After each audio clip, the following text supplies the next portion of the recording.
Vivi finally won, but Standard's far from done. Find out what else put up a fight before the BNR tells Cauldron night-night. Starting now.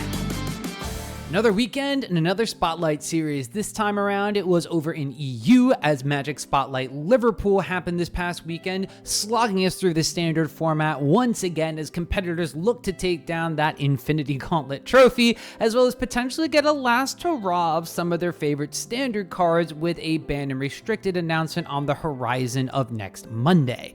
Now, of course, like all of these Spotlight videos, we're going to be taking a look at everything that was in the room as a whole at Liverpool before we wind up jumping into what were the most popular decks. Then we're going to be taking a look at the top 10 decks based on win rate alone, regardless of how many pilots or copies of the deck were in the room, before we round out the entire video with a head-to-head matchup breakdown of those top 10 presence decks. So in case you have a last couple of RCQs coming up in your period of time, you could take a look at how the decks stack up against the top metagame decks and then figure out what you're going to wind up taking to your LGS or an online tournament to try to secure that last RC invite in Standard. Of course, with most of our breakdown videos, we gotta let you know where these stats are coming from, and they're gonna be coming from the Melee platform, like most of the time they do. 584 registered players, 583 of them had deck lists attached to them, which is one lone player missing their deck list, and I am not going to count that in the overall deck metagame breakdown, and you'll see a little bit later on why we do that. But, of course, this is going to wind up being every single round of the tournament going up through finals. We are not counting buys, but we are counting ties, and there are a bunch of different deck archetypes that while I haven't had to necessarily reassign them due to troll lists or anything, I have had to reassign them based on the fact that people have just named them different things within very similar archetypes. A lot of the Azorius mid-range aggro Cosmogran Zenit shells, some of them had 4 Regal Bunnycorns, some had 2, some had Riddler, some did not, some of them were more control-y and were actually just Azorius control with a couple copies of Quantum Riddler in the deck. They've all been reassigned and redistributed, so we wind up having a better representation of what decks were played in the room at Liverpool. So with all of that clarification out of the way, let's jump on into our data set and see what happened at the Spotlight Series this weekend. Not counting our no deck list player, there were 69 total archetypes in the room at Liverpool, which makes for a nice spread of different decks in Standard. 32 of these decks had one copy in the room. They were the solo one of so. That made up 46.4% of the deck breakdown in Liverpool. Now, there were 11 different decks that had 2 copies in the room at 15.9% of this deck share, whereas if you look at the number of decks that had 3 copies in the room, there were 4 archetypes there for 5.8% of this deck share metagame. Looking at decks that had 4 copies in the room, there were 3 different archetypes for 4.3% of the metagame share, while if you look at 5 copies or more, there were 4 archetypes, making up another 5.8% of that deck archetype breakdown. Archetypes with 6 copies in the room, there's just a singleton one of those at 1.4% of the metagame here. You can see it was the Orzhov Sacrifice list here on this metagame breakdown. While looking at decks with at least 7 copies in the room, there were 2 different archetypes for 2.9% of that deck breakdown. Looking at number of archetypes that are archetypes in general that had 8 or 9 copies in the room, there was just one apiece, Mono Black Demons and Boros Aggro, making up 1.4% of this deck metagame share breakdown, which means that if you look at double-digit or higher decks in the room, there were 10 archetypes making up 14.5% of the share of deck archetypes. However, this is where the majority of the deck wound up lying. And of course, it wouldn't be a standard breakdown in recent memory if we didn't look at decks like Izzet Cauldron, leading the pack with 170 different deck copies for 29.1% of the metagame share. This is slightly down from last weekend, but still pretty high up there, including Mono Red Aggro, which had more copies, 112 here in Liverpool, for 19.2% of the field. However, if you add together all of these 2 archetypes and compare it to the rest of the room, it made up 48.4% of the decks played in Liverpool, which is a lot, but is down from the over 50% that we had the previous weekend, so maybe there's a silver lining there. It's still a lot of red and a lot of Cauldron. Dimir Midrange was the third most popular archetype yet again, 8.2% of the metagame share with 48 total decks in the room. And the Simic Ouroboroid deck, which was the Simic Aggro list from last weekend with a slight change in the archetype name, 26 copies, 4.5% of the metagame share.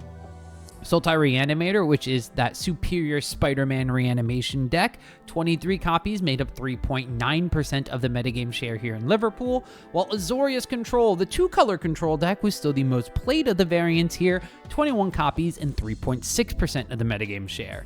Now, 4-color control was not that far behind, splashing the extra color for the flashback on mystical teachings and a couple of other cards here, 17 copies for 2.9% of the metagame share, whereas Simic Omniscience became the other combo deck of choice, completely outshining the Temur Onslaught Battlecrier combo deck here, 11 copies and 1.9% of the metagame share. Then we have two other decks that are winding down on the top 10 most present decks in the room. We wind up having Jeskai Control, 10 copies of the deck at 1.7% in the metagame share. And a classic here, Orzhov Pixie, Cosmic Grand Zenith and all, 10 copies, 1.7% of the overall metagame share in Liverpool. Now it's time for us to shift gears away from what made up the event as a whole and just focus on what was most popular at the event using my popularity tier analysis. Now this section looks to identify what was played the most at an event and compare it to the other decks within the same tier of popularity using a distribution of deck archetypes at the event, which uses standard deviation to assign tiers from D at 1 deviation below the average all the way up to S, the highest deviation above the average. Now this does a little more than just look at how high the metagame share was and can reaffirm if a deck was a good choice for an event at all. Now while this is not a be-all end-all overview of the format, this analysis looks to help in preparation for your own events at your LGS or online, as you can expect to see more of the higher tier decks compared to the lower tier ones, but then you can also assess if you need to prepare more or less for them based on their performance. While it's no surprise to see that both Izzet Cauldron and Mono Red Aggro are again our two S-tier decks in the metagame, it does beg some questions when Izzet Cauldron's win rate only goes up from the last event and Mono Red Aggro's only goes down. Izzet Cauldron did only raise 0.4 percentage points from 55 to 55.4% between the two Spider-Man Standard Spotlights, but Mono Red Aggro is the bigger drop-off here, 47.7% win rate in the previous Spider-Man Spotlight series to 45.9% here at the series in Liverpool, dropping in almost entirely 2 percentage points. This again just goes to show from what we learned at the last Spotlight series, the mono red deck isn't really able to hold a candle to what the Cauldron deck is doing, specifically in the head-to-head, as well as against decks that are rearing and ready to go against what the mono red deck has been doing. Razorkin Needlehead is very good into some of the card draw spells and the draw discard effects that the Vivi Cauldron deck is going to be putting into play. However, a lot of the other decks aren't drawing cards, specifically decks like Dimir and the control decks that are going to be putting cards into their hand, or in general, just killing your threats as you play them. So the mono red aggro matchup spread is getting slightly worse, which means that it's probably not going to be the best choice to play even into Cauldron, as that head-to-head matchup continues to get more and more difficult the more that the Cauldron pilots identify that, hey, a large majority of our matches in the room are going to be against mono red aggro, so we need to make sure we have our main deck removal spells, like putting our Torch to the Towers back in, make sure we don't skimp on our Obliterating Bolts and our Fire Magics in our sideboard, and Cauldron's win rate would only go up and up until the red decks actually make some sort of adaptation.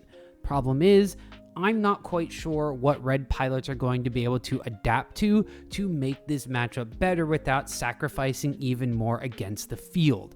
So although we do wind up having a BNR coming up very, very soon, if there aren't a ton of changes, or even if the Cauldron deck disappears, the red decks are going to have to do something completely different to fight the rest of the field, because right now it's not really working out for them regardless of Vivi's existence or not. Here we are at another event where Cauldron and Red are so far skewed on the graph that we're skipping A tier entirely and going straight down to B tier, where, lo and behold, Dimir Midrange is the only B tier deck for a second Spotlight Series in a row. Now, this does mean that we don't have any other decks to really compare it to besides itself from the previous Spotlight Series. Now, Dimir did wind up raising in win rate by 1.9 percentage points overall, from 45 flat to 46.9% in its overall win rate, which does mean that it picked up an extra deck and it picked up a little bit of extra win rate. So Dimir pilots may be doing something a little bit different that adapted a little bit better for this specific event. However, the win rate is still very low below average when it comes to Magic the Gathering statistics. And yes, I know while there aren't as many decks in the room as there are Cauldron and Red decks, the Dimir deck is not necessarily the best suited to deal with the top of the table decks or the majority of the field. We are going to get a chance to see how Dimir stacks up against some of the newer decks coming to the table in recent time, such as the Sultai Reanimator or the Simic Ouroboroid list. We didn't have the largest amount of sample size on the last event. We are going to get a little bit of extra data on this event to see if Dimir's struggles are coming from the top of the tables or if they're coming from somewhere else within the room. This is going to be important because if you're going into your last couple of RCQs of the season and Dimir is good against the top decks, you may want to wind up bringing it to an RCQ. However, if it is good against the rest of the decks in the room and not that great in the head-to-head against the top decks, Dimir Midrange is going to be something you want to shelve for smaller events because you're probably only going to see these S through C tier decks at your LGS or in an online event in the near future. All right, and here are absolutely all the rest of the decks in the top 10 presents, in addition to Boros Aggro, which squeaks in with 9 copies of its own here. However, the top 2 decks to note here are the Rising Powerhouse and Sultai Reanimator with Superior Spider-Man, bringing back Arden, or bringing back Bringer, bringing back Valgavoth in some cases, or as I found out this previous weekend of my RCQs, Craterhoof Behemoth, which is indeed legal in Standard, everybody. But in addition to the Sultai Reanimator list, Jeskai Control, that's picked up a ton. And I know I said in my last Spotlight Series highlight that I was a little down on control decks. Shiko and company are doing something pretty good to raise itself back up to a 52.1% win rate overall, especially when you're looking at Azorius Control sitting in the same tier in popularity at 39.0% win rate. Even the 4-color control list is rocking a 47.7% win rate, so I'm not quite sure why you would not run more colors in your control list right now, just to give you more options to deal with what the rest of the decks in the room are throwing at you. Now, some of the other lists here, such as the Simic Ouroboroid deck, that was the Simic Aggro list from last week's Spotlight Series, and while it did wind up breaking out at that tournament, having a 56.2% win rate, a couple of changes and a couple of preparation between lists here dropped it to a 44.9% win rate overall. So that list wasn't necessarily the bee's knees like it was last weekend.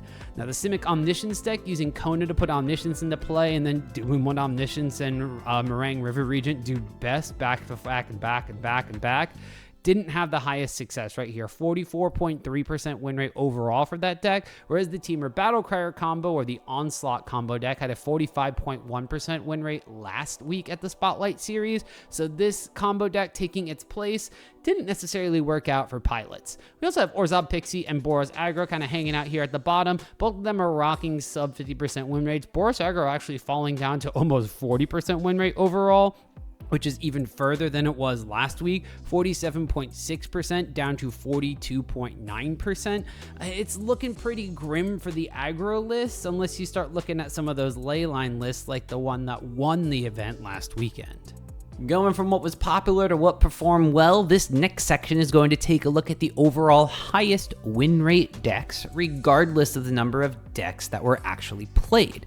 Now, sample size does matter. So this is not to say that these decks we're going to talk about are the best in the metagame.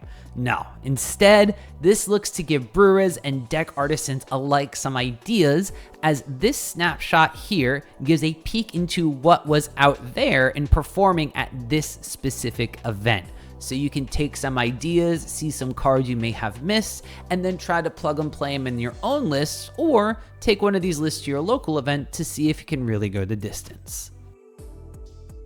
Now, this first deck may be indicative of a trend in top win rate decks, as Selesnya Landfall was the color combination of choice for the most winning Tifa, Bristly Bill, Mossborn Hydra, dropping lands and dropping bombs on your opponent's life total kind of combination here. Now, the Selesnya colors didn't offer a ton in the main deck. As a matter of fact, there's no actual white cards besides 4 copies of Sheltered by Ghosts over here that really make it distinguished from the mono green list. There's actually a couple of black lands in here as well, so this might actually be a little bit more Abzan, as there are 4 copies of Hollow Merc Siege hiding out in the sideboard, in addition to where a lot of the white cards kind of come into play, with 4 copies of Seam Rip really helping to kind of stabilize against a lot of the problematic permanents that are 2 or less in play in Standard right now, as well as 2 copies of Restoration Magic to keep our things safe, and 2 copies of Unflinching Courage to give us a little bit of extra damage and trample on top of everything else, as well as a tiny bit of lifelink. You know, it just basically does everything. It's an armadillo cloak here.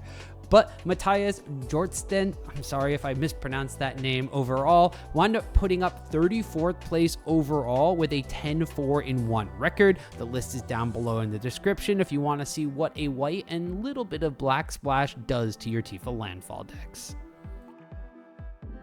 We're sticking with green, but we're putting the other colors of the color wheel in here, as we wind up having a Temur Smuggler surprise deck from Jose Fonseca. That one wound up taking 62nd place overall at a 10-5-0 record altogether. Now, we have a couple of big heavy hitters in here. A Smuggler Surprise is looking to put Ureni's Song of the Unending or Calamity Galloping Inferno into play. Calamity, of course, could just put everything else into your deck into play. So we wind up having heavy hitters like Meringue River Region, Overlord of the Hauntwoods, Overlord of the Boiler Bilges, and Vaultborn Tyrant all together in this list. Now, the rest of it is a bit of a Temur control the board pile, as we have Abrades into the Flood Maws and Ill-Timed Explosion. Esper Origins is helping us to wind up finding some things for our list and putting it back on top, and a singleton copy of Consult the Star Charts helps us dig a little bit deeper, especially when we want to put some extra lands into play so your Rennie can potentially clear a battlefield. We have some extra more control the board cards like some Heritage Reclamations, some Ghost Vacuums, and Fire Magics over in the sideboard here to give us a little bit of a Temur mid-range with a combo finish twist in this format.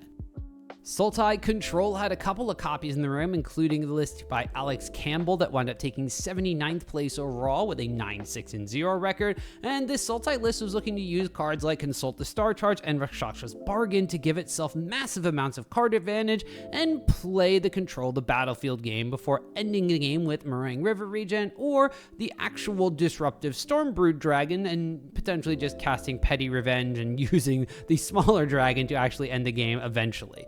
We have Deadly Cover-Ups, Caustic Exhale because of the dragons in our list, Dispelling Exhale because of the dragons in our list, and even Urgent Necropsy winds up taking a stab here in the main deck. In addition to sideboard copies of cards like Outrageous Robbery to help wind up ending games that wind up getting drowned out a little bit, and additional counter spells such as Essence Scatter and Negate hiding out amongst removal spells like Stab, makes the list a little bit better in more aggressive matchups, while it may be definitely fine-tuned against decks that are looking to play a little bit of a longer game.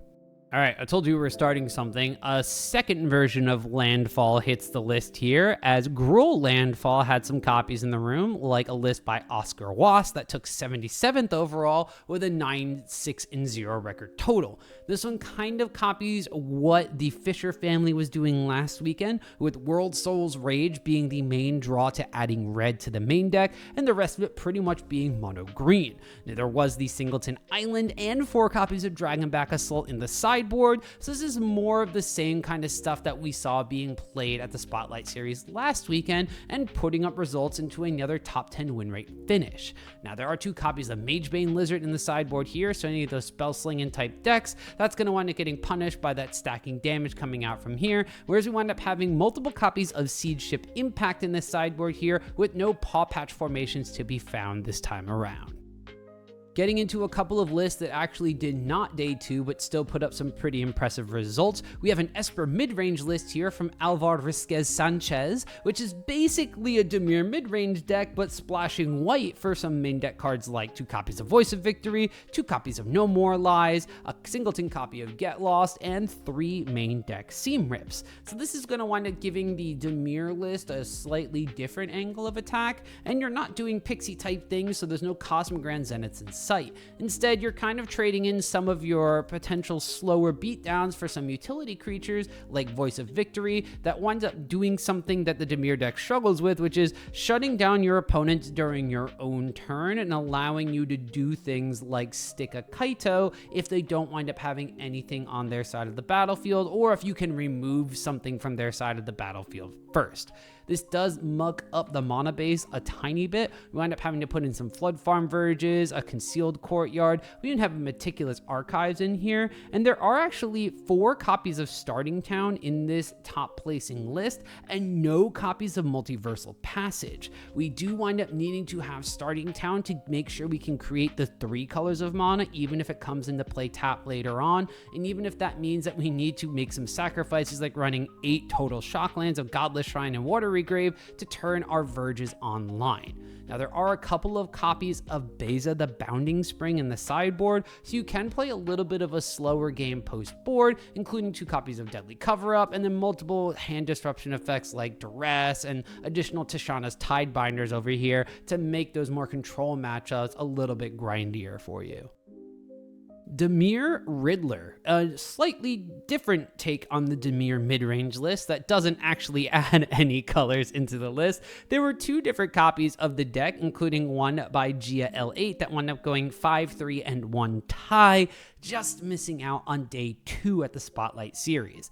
This deck is not that different than the Dimir mid-range list, however it does trade out some of the earlier drops like Cecil for the 4 Quantum Riddlers and 3 copies of Thundertrap Trainer. It also does not have any main deck Preacher of the Schism and cuts down the number of Enduring Curiosities due to the fact that it doesn't have those low aggressive creatures in this package anymore.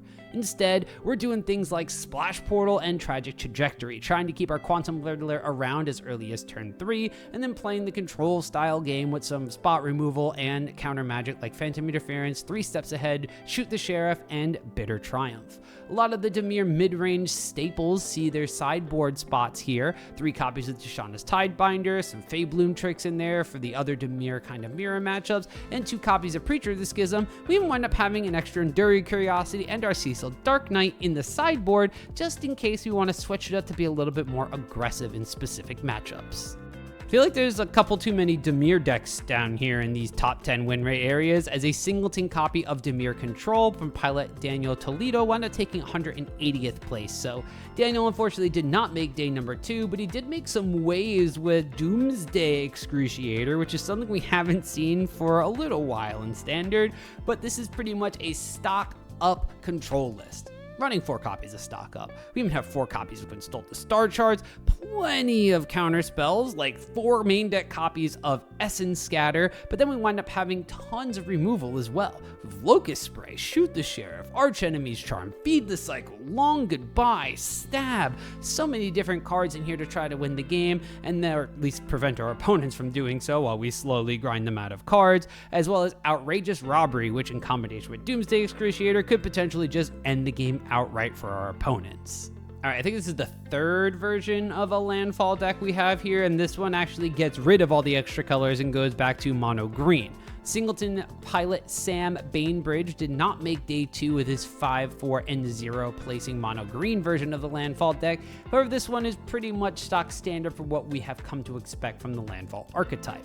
We do have 2 copies of Archdruid's Charm in addition to the 2 copies of Overprotect in the main deck, but in the sideboard we do see a little bit of a switch up here. We have 1 Plains in the main deck that we can fetch with our what is it, 11 different fetch lands in this version of the deck in order to find 4 copies of Shelter by Ghost from the sideboard, and then we actually have a Singleton Island we can put in for the 3 copies of Repulsive Mutation that we have to act as some counter magic and disruption and interaction that our opponent is not going to be expecting in post-sideboard games. Well, everybody kind of expected to see Izzet Cauldron up here, and, well, yeah, here it is. It's the 9th most winning deck of the entire tournament. We have, of course, the tournament winner, Alexey Paulot, having piloted their list to first place victory, winning the entire tournament. The biggest change to this list over the course of the last couple of weeks has basically been the inclusion of Duelist of the Mind. Now, this Nathan Stoyer championship card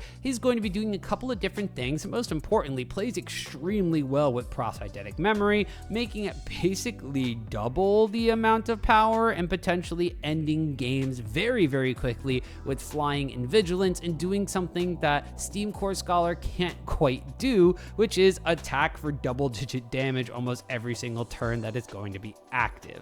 So while putting these duelists in and taking the Steam Core Scholars out is how Alexey wound up winning the tournament, there's been a couple of different back and forths as to if that's the way to go. There's 3 copies of Storm Chasers talent in Alexey's list as well, which has been kind of debatable between different pilots. And there's only 3 main deck Agatha Soul Cauldrons and 1 in the sideboard. Actually, none in the sideboard. That's a Soul Guide Lantern I'm seeing in Alexey's list here. So yeah, the list is looking a little bit different, but it is more of the same type of gameplay. And as long as the deck is being untouched by potential BNR announcements, I expect it to stay up here for the foreseeable future. Rounding out the top 10 with a 54.2% win rate overall is a Boros spin on the red aggro decks, and the first red aggro deck in this top 10 list overall for win rate, as Boros Leyline winds up putting Voice of Victory into the main deck of the Spotlight Series winning deck from last week, but otherwise pretty much looks the same. Now, the sideboard does have a couple of extra little cards here thanks to the White Splash, 2 copies of Devout Decree, 2 Rest in Peace, 2 Seamrib, and 2 copies of Spectacular Tactics, a Spider-Man twist on Destroy Evil that can put a +1/+1 counter on a creature and give it hexproof till end of turn, or destroy a creature at power 4 or greater. So the Boros version of the deck is suiting up to do a couple of different things compared to the quote-unquote Rakdos version, but does wind up making some concessions in running 4 copies of Sacred Foundry, 4 Inspiring Vantage, and 4 Starting Town. So some of your lands may enter tapped or hurt you a lot more than the pure mono red version, which just has 1 Verge that is accounting for the black mana that Callous Sellsword Burn Together is going to be casting. As a matter of fact, in this list, it has to be Starting Town. It doesn't even have any other block mana to cast this Callous Sellsword, which you're probably not going to wind up wanting to do either. You just want to burn together with it. So the Boros deck is doing a couple of different things. It still wants to be doing the ley line, copy spells, and burn you out with damage as quickly as possible. So those were the decks that did the most winning, but let's pivot back to the most present decks and see how they did when put head to head against one another.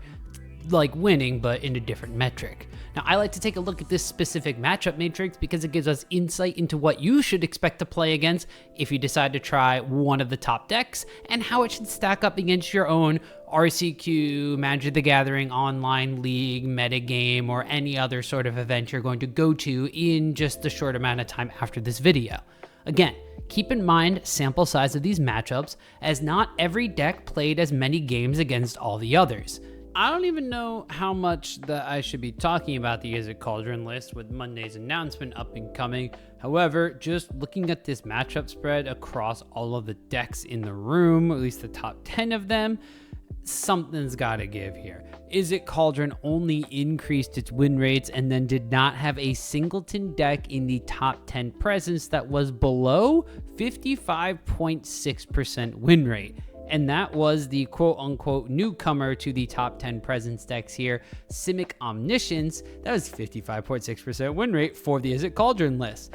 Everything else, even going all the way up to 71.2% against Azorius Control, a deck archetype that pilots will tell you they are trying to play to beat the red and Cauldron lists.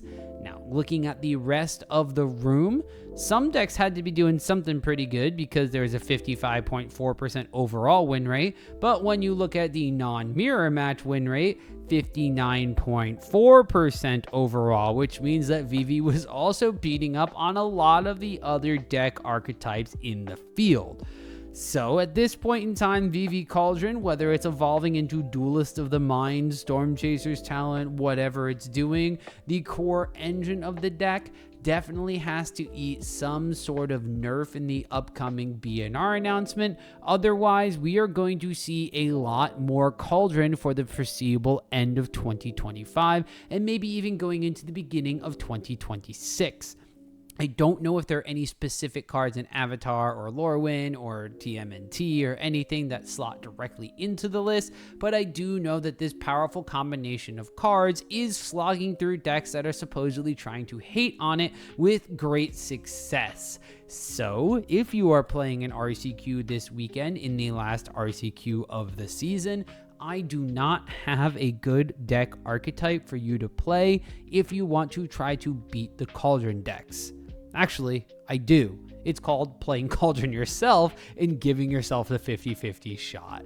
Mono red aggro continues to tank in the win rate department at the top of the table, struggling against Cauldron, although potentially a little less than before, struggling against Dimir in a sub 50% win rate in that matchup, and then really struggling against the Sultai Reanimator list and the Jeskai version of control lists as well. So Mono red's good matchups are looking fewer and further between as we continue to see decks evolving to try to beat the top of the format Izzet Cauldron list. Mono red is a casualty of this as its continued large presence amount is being targeted down by a lot of these decks I called out. Now, it does still have some decks that's actually pretty favored into, actually doing decent into the Simic Ouroboroid list this time around, even though just looking at last week, it was kind of struggling against the Simic aggro deck with a sub 50% win rate in that head-to-head matchup. So if the Ouroboroid list were to pick up in popularity, Mono red might still be okay. Other versions of control and combo, like 4-color control and Simic Omniscience, are still decent matchups for the Mono red list. However, I would be looking elsewhere if you're thinking that you need to beat Vivi this coming weekend. Mono red is not it, and the other decks that are targeting Vivi are also pretty good against you. Dimir Midrange fared only slightly better than Mono red in its overall win rates, although its win rate specifically into Cauldron was much worse, 37.6% overall. Now, the Dimir midrange deck also picked up some bad matchups in the Simic Ouroboroid and Sultai Reanimator lists. The Ouroboroid deck actually only a 25% win rate for Dimir, and the Sultai Reanimator deck continues to be the bane of my personal existence on Dimir midrange, as I just lost an RCQ last weekend to this deck as well. 37.5% win rate overall for the Dimir midrange deck.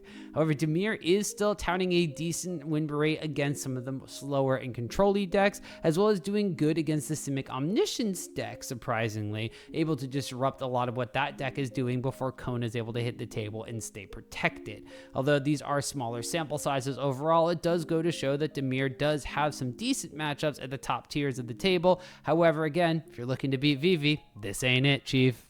Simic Ouroboroid's matchup spread looks a lot different than it did last weekend, where it was a little more unexpected and a lot more favorable for the deck. I mentioned earlier in this breakdown that last week it had a 56.2% win rate overall against the field, both in mirror and non-mirror win rates. However, here it's tanked. 44.4% overall in non-mirror matchups is just not great. There was a bit of an uptick in some of the control variants here. We can see only 2 matches against Azorius control, 4 against the 4-color control, and 3 against the Jeskai control. Control decks were not the reason why Ouroboroid was having an overall poor performance. It was mostly the Vivi decks. 33.3% win rate in that head-to-head matchup is way different compared to the fact that Simic aggro last week was the only favorable matchup against Izzet Cauldron. So that one swinging completely back into Cauldron's favor was basically enough to knock this deck down into sub-average win rates. Sultai Reanimator put up a 42.3% win rate against top deck in the format Vivi, which is not the greatest, but better than some of these other top lists we were just looking at. And as we look down the rest of the matchup spread for Sultai Reanimator, we see a good amount of high win rates. 69.6 against Mono Red, 62.5 against Dimir, 68.8 against Simic Ouroboroid, and also having a decent win rate into some of the control matchups, even though there's smaller sample size as you go down and down these matchup matrix lines. Overall, having a 54.1% non-mirror match win rate if you are looking to pivot to a deck that is not Vivi. Sultai Reanimator is probably your best bet out of these top 10 presence decks.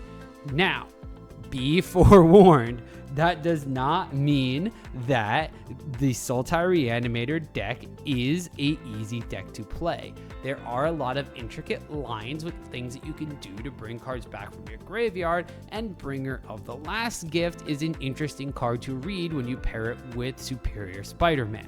Sultai Reanimator is a deck that you want to have a couple of reps with in paper before you play the deck at a big tournament. Mainly because Arena handles a lot of your triggers, and it's going to stack them favorably.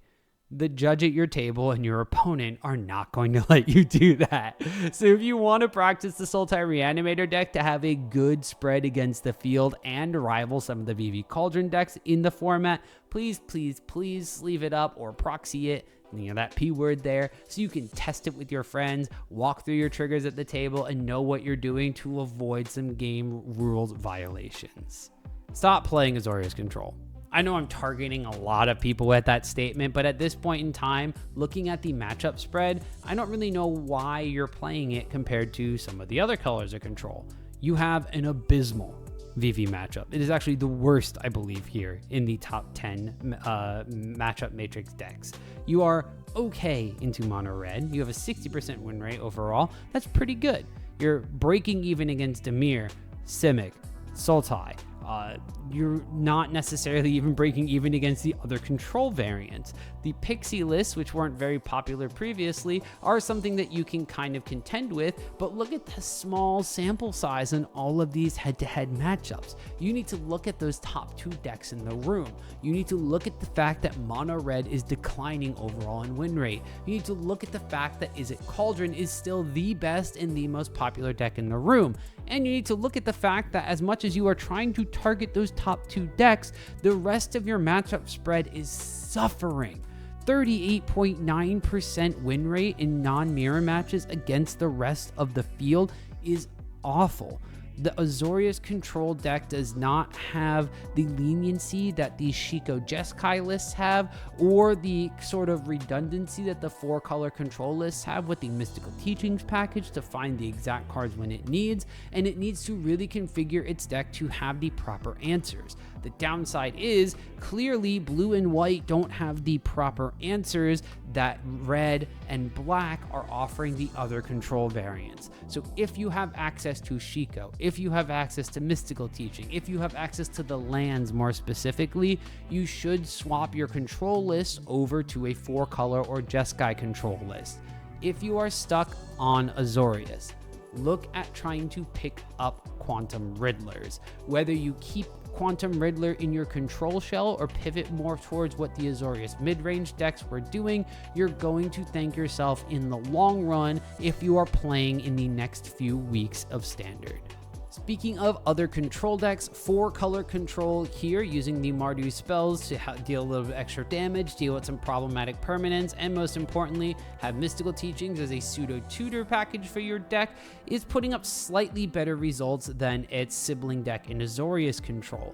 Now, it doesn't have the greatest Vivi matchup either, and actually tanks win rates against Dimir and Mono Red, but for what it loses against the top tables, it is doing slightly better against the rest of the field. Whether it's the small matchup sample size we have here at these top 10 decks besides the Sultai Reanimator list, or if you're looking at just its overall win rate in non-mirror matches against the field being pretty close but still under 50% win rate overall. The 4-color control list is probably where you want to pivot if you want to be playing the more hard control deck that Azorius control is trying to do, versus the Jeskai control list, which is playing Shiko and kind of has a cheat card by having a big dragon that can help you end the games.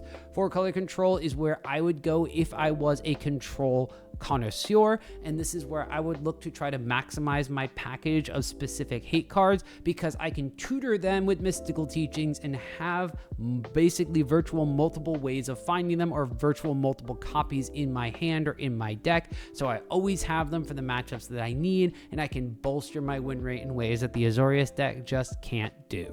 Simic Omniscience took the other combo slot here this week, and it took it away from the Temur Onslaught Battlecrier list, but looking at its overall matchup spread, I'm not quite sure I'm convinced that this is the one that you should be running instead. Now, both of these decks, the Simic Omniscience deck and the old Temur Battlecrier combo deck, had losing head-to-head matchups into Izzet Cauldron. 27 matches here for Simic Omniscience had a 44.4% win rate overall, whereas the Temur Battlecrier matchup had 24 matches last week for 45.8% win rate overall, which means that the Battlecrier deck is slightly better into the Vivi deck. Now, against Mono Red Aggro, we see here Simic Omniscience, 18 matches, 38.9% win rate. Temur Battlecrier last week, 27 matches, 33.3% win rate. So both of these decks are kind of lining up against the top 2 decks in the room in very similar ways, which is not that favorable. Now, while the Simic Omniscience deck does have a slightly more surprise factor to it, especially when you are able to flash in the Hedge Mage protection spell and kind of make your Kona survive for a while, then you can kind of pivot into a bit more of a mid-rangey deck at some point in time if you really want to. It is going to be a little bit harder to pilot into a room full of Dimir pilots, a 28.6% win rate in a small 7-match sample size. Though anecdotally, having played against this deck and talked to pilots of this deck previously, they do not want to play against Dimir decks that are packing spot removal, hand disruption, counter magic, and basically everything combo deck that needs 2 or 3 cards to win wants to play against. Shiko. We've talked a bit about Jeskai control already, and while there hasn't been the most matches played against the top decks in the room, we do see a very favorable mono red mashup is helping bolster Jeskai control's overall win rate and in the top tables, as well as just bolstering the fact that it's at a 52.1% win rate against the field in both overall and non-mirror win rate. So Jeskai control is doing a lot of good things, such as putting a faster clock on the table and giving you a pseudo Snapcaster Mage that is also a beatdown creature.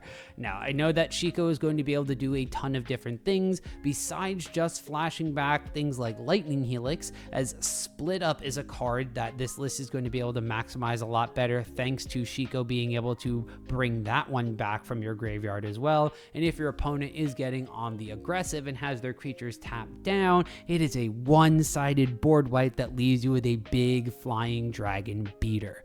So Jeskai control is where I would potentially look if I don't mind putting some extra creatures and a little bit more of these burn-based removal spells into my control shell. Overall, I think this is the best of the 3 control decks in this top 10 presence list, and is where I would be looking if I was a control pilot in general, although I do know some people don't really like needing to rely on Shiko and the burn spells and would rather just play hard control, in which case take a look at the 4-color control list. Although I think that one is, unfortunately, slightly favored in the head-to-head against the Jeskai control matchup here, as it's a 42.9% win rate for Jeskai in that matchup, but against the field, Jeskai is definitely where I would want to be. Now, Orzhov Pixie also only had 10 decks in the room and is lacking some data here as far as sample size goes, but when you're looking at the fact that it was trying to mostly target the mono red decks, going for a 63.2% win rate in that head-to-head matchup and only a 32% win rate against the Vivi Cauldron deck, you gotta think that there might be something else you should be doing in the format here, especially if mono red is on the decline. Looking at his overall matchup spread against the rest of the decks here, like I said, limited sample size and everything, but the Orzhov Pixie deck was struggling if it wasn't going against a red deck. Overall, it had a 45.5% non-mirror win rate against the field, which does go to show that these woes about the deck not doing well against these aggro lists is something you need to be concerned about. Now, I wouldn't be surprised that the Pixie list did wind up having a little bit of extra win rate against things like the Landfall decks, as well as the other aggro decks in the room, and some of those were at those top 10 win rate overall tables. But those decks are so few in representation that I would not hedge my bets against those decks and instead would look again towards the top of the tables. Cauldron, Red, and Dimir. You're only really good against the red deck. Maybe you want to splash into Esper. Maybe you want to play something a little bit more mid-rangey. Maybe you just want to go straight up to the Dimir list overall. Regardless, I can't really recommend playing Orzhov Pixie at this point in time. I just don't think it's very well suited for the metagame, and it's why I jumped off of the deck and went to Dimir in the first place. We're probably not going to see much more of this specific standard format in the competitive Magic future because of the banned and restricted announcement that should be happening on Monday, which I believe is November 10th, as I just very quickly checked that. Yeah, but with that banned announcement not that far away, that does mean that standard is going to be undergoing some changes. Now, besides potentially the Izzet Cauldron list, which again was extremely dominant this weekend, I want to know in the comments down below either what decks you think should be hit in addition to that, or what decks you think are going to come out on the positive side of Monday's ban and restricted announcement, specifically ones that potentially performed here in Liverpool. Like I said, jump on down in the comments below, and while you are there, give this video a thumbs up just so I know how many people enjoy all of these metagame breakdown recaps at these large events. While you are there, you could also click that join button if you are so monetarily inclined to help support this video and all videos on my channel, just like my members do. Members do get benefits to membership-only perks, such as member-only posts. I am writing and potentially at this point have already posted a quick write-up on my Dimir mid-range guide, or not necessarily guide, but just a walkthrough of what I've done in my recent RCQs with the deck and why I was favoring it, even though it didn't have the greatest win rate at all these events and such. But aside from those posts, you wind up getting Discord access and early access to all of my video content as soon as I post it, rather than just waiting for me to post it on Reddit and elsewhere and have it go live. So if you are so inclined to, you can click the join button down below the video or on my channel homepage to show your devotion. And as always, just tap that subscribe button. It'll help you stay up to date on all of my deck techs, metagame analysis like this, and just in general, Magic the Gathering video content coming straight from my channel. See you at the next one, everyone.